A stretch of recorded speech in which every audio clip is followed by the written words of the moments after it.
Essay. Essay is an important resource that has to be practiced at secondary level. Secondary level లో చాలా important అయిన discourse ఇది. Francis Bacon, he is the writer who used the term essay in first time. essay అనే పదాన్ని మొట్టమొదటిగా ఉపయోగించింది Francis Bacon. Before Bacon కంటే ముందు French writer Montaigne gave name essay to his writing. అతని రచనకి essay అనే పదాన్ని హెడ్డింగ్గా, అంటే తన రచన యొక్క పేరునే ఎస్సేగా మాంటెన్ ఉపయోగించారు. కానీ ఇంగ్లీష్ రైటింగ్ ప్రకారం ఫ్రాన్సిస్ బ్యాకన్ మొట్టమొదటిగా ఎస్సే అనే పదాన్ని అయితే ఉపయోగించారని చరిత్ర చెబుతుంది.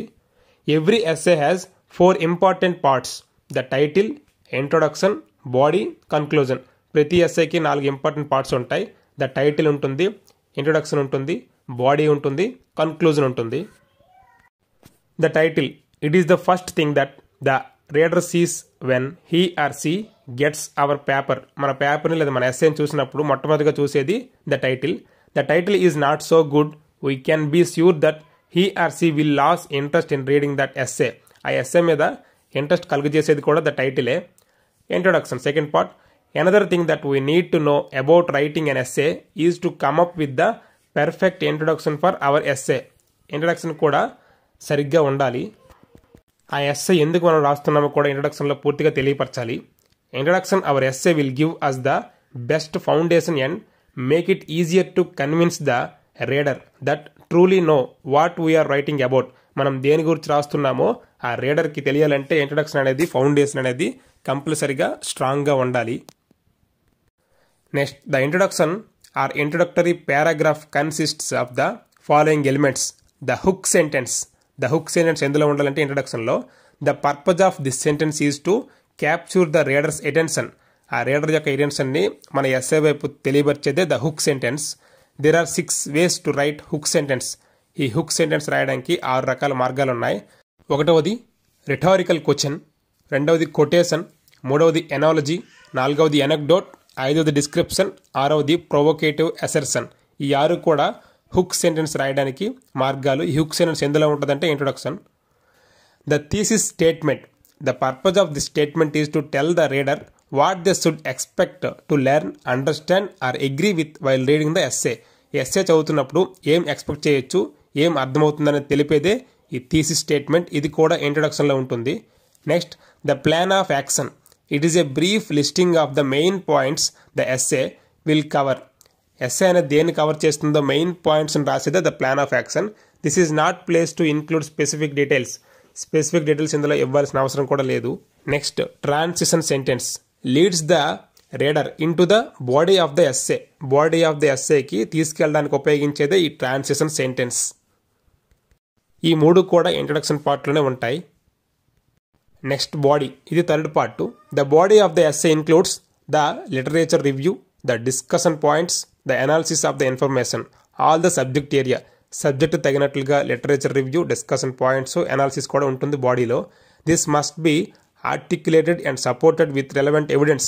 ఎవిడెన్స్ కూడా ఉండాలి దానికి తగినట్లుగా. The body of an essay may run into many paragraphs. ఎక్కువ పారాగ్రాఫ్లో కూడా రాయొచ్చు. Each paragraph should contain certain elements. ప్రతి పారాగ్రాఫ్ కొన్ని ఎలిమెంట్స్ని కలిగి ఉంటుంది. అది ఇక్కడ చూడండి. The structure of paragraph consists of 4 parts. 4 పార్ట్లుగా పారాగ్రాఫ్ అనేది ఉండాలి. ఒకటవది TS, topic sentence, is the main idea for that particular paragraph. ఆ పారాగ్రాఫ్కి మెయిన్ ఐడియాని డీల్ చేసేదే టాపిక్ సెంటెన్స్. అది ఒకటవది. రెండవది SD1, supporting detail 1, is one fact that is directly related to the topic sentence. ఇది టాపిక్ సెంటెన్స్ కొనసాగింపుగా ఫ్యాక్ట్ని deal చేస్తుంది.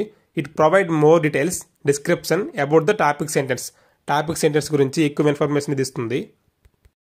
In third part, EE1, example explanation 1, is comments, descriptions, details and information that ads to SD1 and provides additional information about the topic sentence.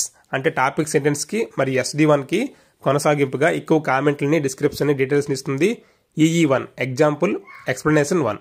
Next, fourth part EE2, example explanation 2 are additional examples, comments, descriptions and information that ads to and provides additional information about the topic sentence. ఇది topic sentence గురించి మరి మిగతా వాటి గురించి కూడా ఎక్కువ information ఇస్తుంది. EE2 also contains transition sentence. ఇక్కడ ట్రాన్సిషన్ సెంటెన్స్ ఇంట్రొడక్షన్లో చెప్పాం కదా. కొనసాగింపుగా ఉండాలి. EU2 అనేది నెక్స్ట్ పారాగ్రాఫ్కి కొనసాగింపుగా ఉండే ట్రాన్సిషన్ సెంటెన్స్ని కూడా కలిగి ఉంటుంది. ఇది కూడా ఇక్కడ బిట్ రావచ్చు. The transition sentence serves the purpose of connecting the current paragraph to the following paragraph. అంటే ఇప్పుడున్న పారాగ్రాఫ్ నుంచి వచ్చే పారాగ్రాఫ్కి కనెక్షన్ ఇస్తుంది. It does this by providing a one sentence hint as the topic of the next paragraph. అంటే next పారాగ్రాఫ్లో ఏం జరుగుతుందో చిన్న hint రూపంలో ట్రాన్సిషన్ సెంటెన్స్ అనేది ఈ పారాగ్రాఫ్లో ఇవ్వడం జరుగుతుంది. ఇంక last part conclusion part 4. Finally it is important for you to write a really good conclusion. Conclusion కూడా చాలా ముఖ్యంగా ఉండాలి. ముగింపు అనేది చాలా important. This is supposed to sum up all the works that we have done so far and put an end to the discussion. డిస్కషన్కి ముగింపునివ్వాలి. మరి ఇప్పటి వరకు కన్క్లూజన్గా చెప్పిన పాయింట్లన్నీ కూడా సమ్ అప్ ఇందులో ఇవ్వాలి. ఇది కన్క్లూజన్. దీంతో ఎస్ఏ అనేది క్లోజ్ అవుతుంది. So essay title, introduction, body, కన్క్లూజన్తో పార్ట్ 4లుగా వివరించడం జరిగింది. ఇప్పుడు biography this word is derived from Greek bios graphia. గ్రీక్లో బయోస్ గ్రాఫియా అనే 2 పదాల కలయికతో బయోగ్రఫీ ఏర్పడింది. బయోస్ అంటే లైఫ్, గ్రాఫియా అంటే writing. The word biography means life writing అనే ప్రక్రియ biography. The first modern biography and a work which exerted considerable influence on the evolution of the genre was James Boswell's. ఈ James బాస్వెల్సే మొట్టమొదటి modern biography writer. ఆయన ఏ రచన రాశారంటే the life of Samuel Johnson, a biography of lexicographer and man of letters Samuel Johnson, published in 1791. 1791లో రాసిన మొట్టమొదటి biography Samuel జాన్సన్ది. ఎవరు రాశారంటే James Boswell. Next, biography tells us the lives of people who are living or lived in the past. వాళ్ళ యొక్క living గురించి తెలుపుతుంది. Biography has certain features they are, కొన్ని ఫీచర్స్ కలిగి ఉంది. అవి ఏంటంటే biography describes and discusses the life of a real person గురించి వివరిస్తుంది. Information provide in the biography is based on facts, నిజాల మీద ఆధారపడి ఉంటుంది. Incidents, dialogue and people mentioned in the biography are accurate, స్పష్టంగా ఉండాలి. And form a reliable source using first person accounts when అవైలబుల్గా ఉండాలి, మరియు స్పష్టంగా ఉండాలి, మరియు దానికి తగినట్లు ఆధారాలు ఉండాలి. అన్నీ కూడా క్లారిటీగా స్పష్టంగా ఉంటేనే మనం బయోగ్రఫీలో మెన్షన్ చేయడం జరుగుతుంది. Biography features. In a biography, a person's life story is told with respect to other people and events of the time in which he lived. ఆ లివ్ అంటే బతికున్నప్పుడు ఉండే సంఘటనలన్నీ ఇందులో రాయడం జరుగుతుంది. Biography develops an understanding of the places, times, events and other people when the person lived. ఆ person live అంటే బతికి ఉన్నప్పుడు ఆ టైం గురించి, ప్లేసుల గురించి, సంఘటనల గురించి కూడా తెలుపుతుంది. Biography tells the story in a style and tone that the reader can relate to the person and believe in there humanness. Biography అనేది ఆ ప్రత్యేకమైన వ్యక్తి యొక్క టోన్ని, అతని స్టైల్ని కూడా తెలపడం జరుగుతుంది. సో దాని మీద ఇంపాక్ట్ కూడా అవుతారు రీడర్. ఇవి ఫ్రెండ్స్ బయోగ్రఫీ ప్లస్ ఎస్సే, ఈ రెండింటి గురించి ఇందులో వివరించడం జరిగింది. ఈ పార్ట్స్ అండ్ ఈ పాయింట్స్ అన్ని మీకు నచ్చినట్లయితే మన ఛానల్ సబ్స్క్రైబ్ చేయండి, లైక్ చేయండి, మరియు మీ ఫ్రెండ్స్ అందరికీ షేర్ చేయండి. Thank you for watching. Stay tune for next video. Thank you one and all.